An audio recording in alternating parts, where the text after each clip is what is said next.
So thank you for joining me again. Yeah, I know, you're really excited to talk about acids and bases. Yeah, whatever. But no, listen, really. We were talking about electron configuration, and I know that you were getting it. I know that you felt comfortable with that stuff. And we're going to continue to talk about electronegativity and how electronegativity affects acids and bases in organic chemistry. So what you're seeing on the screen now is moving on past our initial discussion of electronegativity, and that's the position on the periodic chart. And now we're going to look at hybridization. That was another one of those factors that we said that we were going to talk about, right? I mean, if I flip back, here's electronegativity, hybridization, size, and substituents. Okay, so we talked about electronegativity in detail, and now we're getting ready to talk about hybridization and electronegativity kind of at the same time. So here on the screen, what you're seeing up at the top is the ranking of the most electronegative and the least electronegative hybridization. So what this basically means, if we go back and remember in lecture 1, we said that sp hybrids were really a C triple bond C, and sp2 hybrids were a C double bond C, and an sp3 hybrid was a carbon with a single bond all the way around. Okay, so if there's a triple bond attached to the carbon, sp, a double bond attached to the carbon, sp2, and a single bond attached to the carbon, all singles, those are sp3.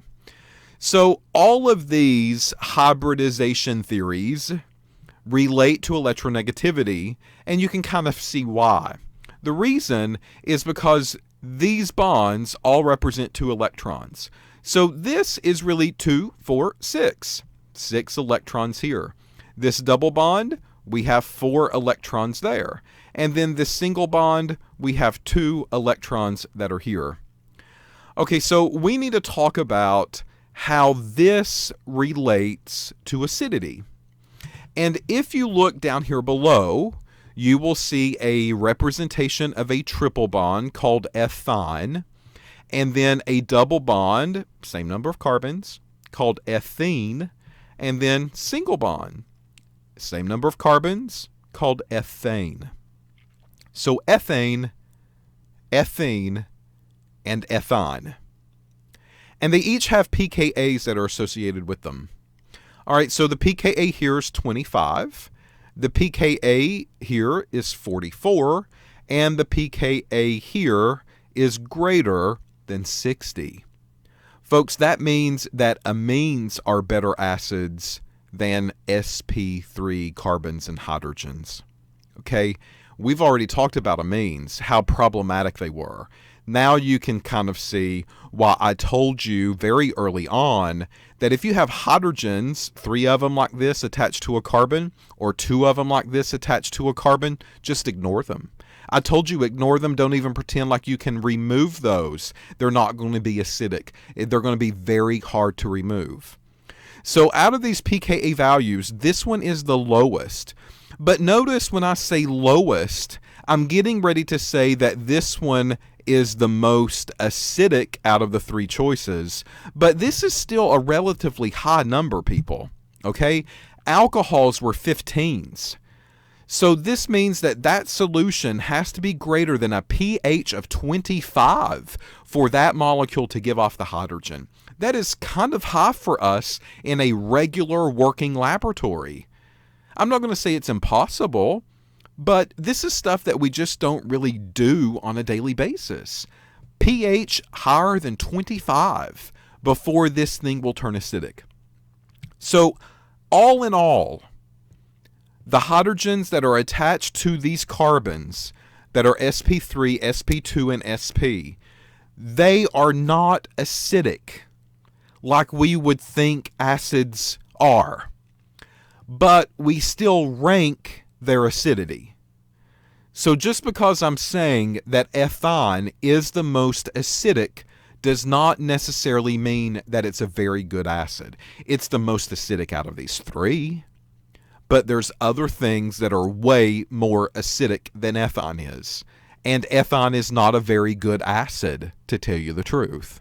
But out of these three choices, it is the most acidic out of those. So that's why we're labeling it the way that we are. All right?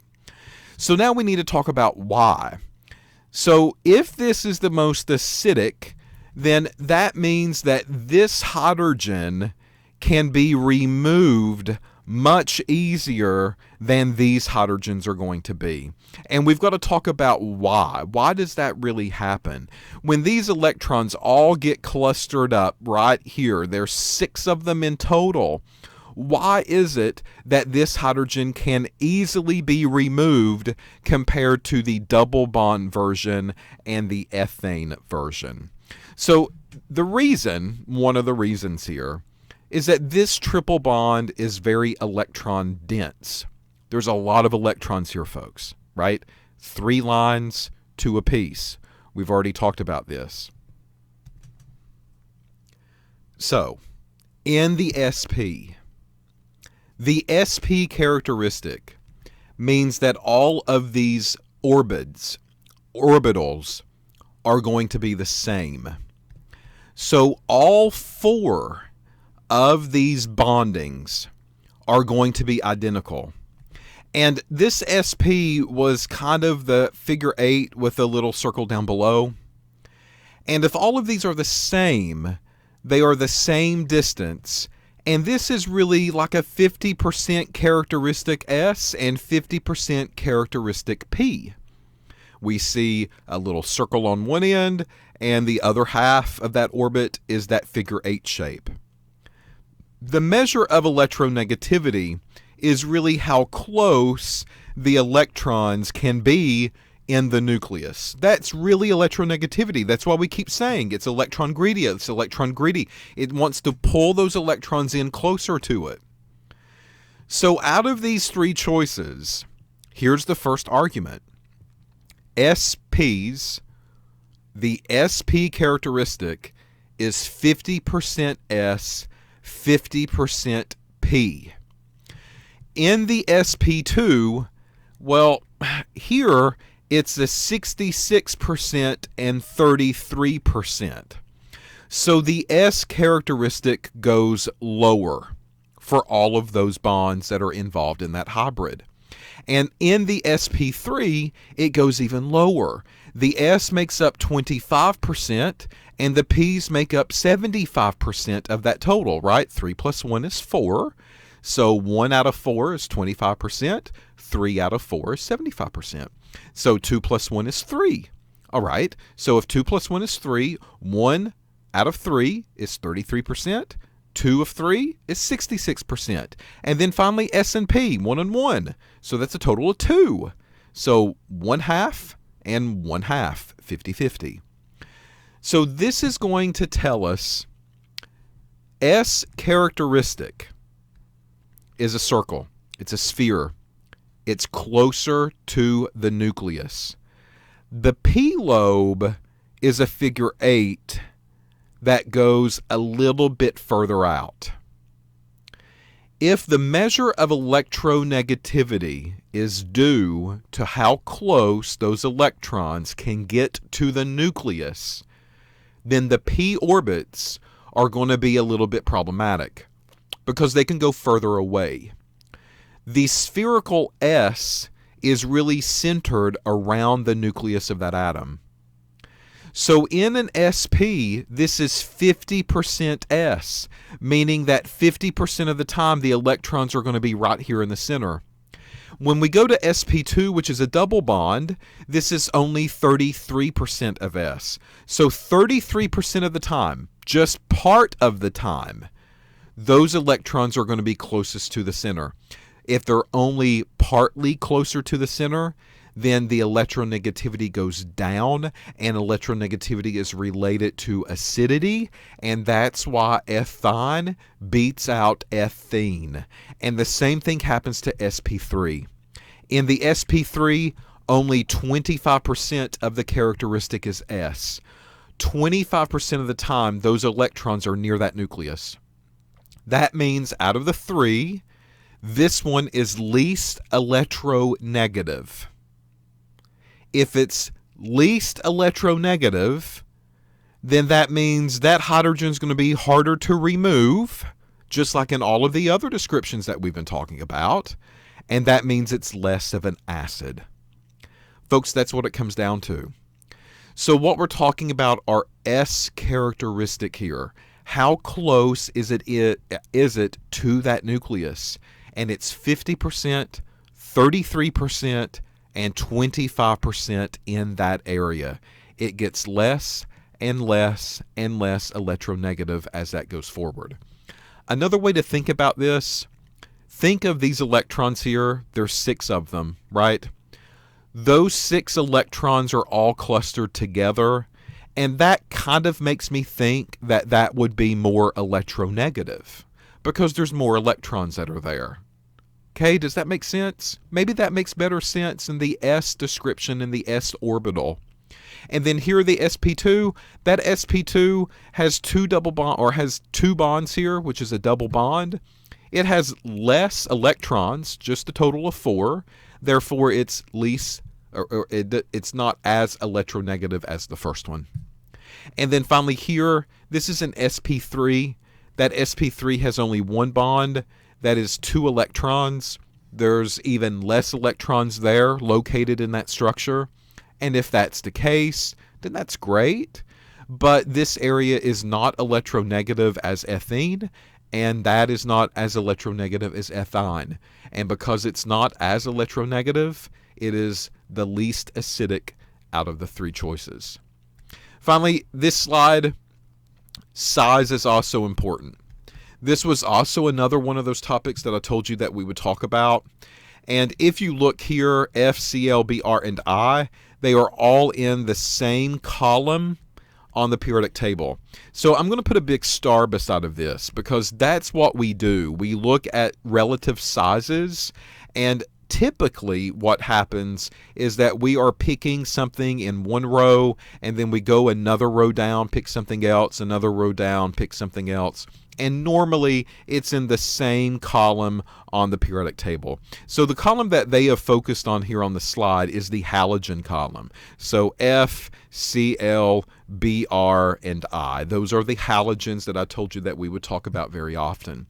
So if you look at electronegativity, the F is the most electronegative out of the bunch. And I told you that as we go down, the electronegativity decreases. So F is more electronegative than Cl, which is more electronegative than Br, which is more electronegative than I. All of this has to do with size, and the reason is because the onion layers are getting bigger and bigger and bigger. So F, and then chlorine comes in and it goes a little bit further out. Bromine comes in and it's a bigger atom. Iodine comes in and it's even a bigger atom. And what did we just say on the previous slide? We said electronegativity is really the measure of how close those electrons can get to the nucleus. So that's why F is the most electronegative. The outside shell here is closer to the center of that atom. So those electrons, because they're closer to the center, are going to be more electronegative. Chlorine gets a little bit further out. It's a little bit bigger. It can take care of itself a little bit better. And these electrons are further away from the nucleus. So it does have electronegativity, but it's not as great as fluorine is. Bromine is even bigger. Okay, so this means that bromine's moved out a long time ago, went to college, got a job, maybe out on their own at this point. Okay, bromine has this really large atomic radii, and these electrons are really far away from that nucleus. And because of that, it is not as electronegative as something like chlorine would be. And then finally, iodine, this is your retiree. Okay, this has already kind of done its job. It has retired. It has no other worries in the world other than just kick back, sit back, relax, and enjoy the show. This is a very large atom. The electrons are very far away. It can take care of itself without any problems whatsoever. I mean, it is not dependent on anything. And because of that, that electronegativity is very, very low. So this is the relationship between size and electronegativity. So the relative electronegativity is up here at the top. That is why they ordered them that way. So F is the most electronegative, and then I is the least electronegative. Here, relative stabilities. Fluorine is less stable than chlorine, which is less stable than bromine, which is less stable than iodine. And now we know why. As the atom gets bigger, those electrons get further away from that nucleus. This iodine has grown up because it's bigger now. It's grown up. It's moved off. It has a job. It's now retired. It is a very stable person in life. It doesn't need help from anybody else. And then finally, the relative acidities come into play. So if we look at relative acidities here, HF, HCl, HBr, and HI. And surprisingly, maybe, they have listed HI as the strongest acid. Maybe you didn't see that argument coming, did you? I kept talking about electronegativity. Fluorine has the highest electronegativity. And all this time, I kept saying, hey, fluorine's electronegative. It wants the electrons. It's going to suck them away, and then hydrogen's going to leave. Pop, off it goes. And fluorine's left behind. So all this time, we were relating electronegativity values between the atoms in order to determine which one is the more acidic one. And now, all of a sudden, what we see is that size trumps. That's what you need to remember here. Size of the atom trumps the electronegativity. So if we are comparing atoms, and we are comparing atoms in maybe the same row, we look at electronegativity values to determine which one is going to be the best acid. However, if we are looking at atoms in different rows, not the same, like fluorine, chlorine, bromine, iodine, then size will make the determination. And what we're seeing here is that HI, even though it has less electronegativity, HI is a better acid, and the reason is because I is bigger. What does that mean? Well, here's the I, and maybe a hydrogen has come into play, and this hydrogen maybe is coming in on this side. Maybe that will be a little bit easier to see. Let me get rid of this. So this hydrogen comes into play, and H and I have a relationship right here. Well, I is a very large molecule. That means that these electrons are very far away from the center of that atom. That also means that there really isn't any glue that holds these two things together, because iodine is so big and so fat and so large that that's just the way that it is. So hydrogen is definitely not needed here. Hydrogen just kind of stays away from iodine because iodine doesn't need it behind. Again, it's a retiree. It can take care of itself. It's not dependent on anything or anyone. It is a much bigger grown up, and it doesn't need the relationship that much, so to speak. All right. So that is why iodine is a stronger acid. There's less attraction here, folks. There's less attraction because it's further away. Bottom line, that's what it's all about. So if the atoms are all in the same row, like N, O, F, all of those are in the same row. If that is the case, we compare that with electronegativity values.